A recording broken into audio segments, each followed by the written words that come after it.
we scanned Jessica in the computer. We did a face scan and a body scan and put together a CG Max so that we could use that CG character to do stunts that were beyond what was physically possible to do.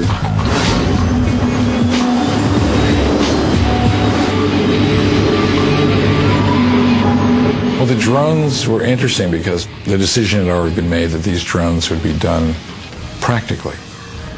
So they had people already at work building actual full-size models of the drones. The problem was that they sort of didn't work.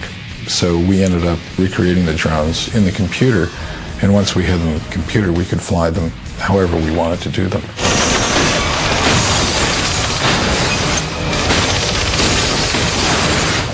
Have you ever been up on the Space Needle?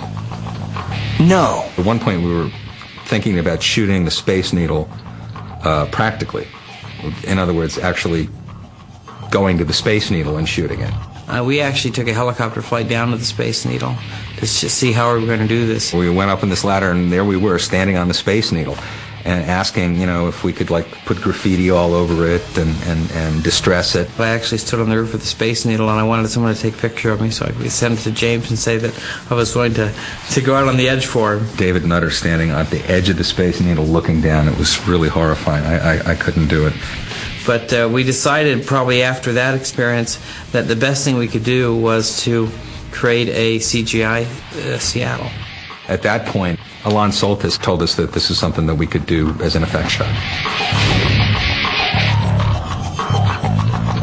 We actually were able to uncover the original architectural plans for the Space Needle and essentially in the computer built the Space Needle as it had been built.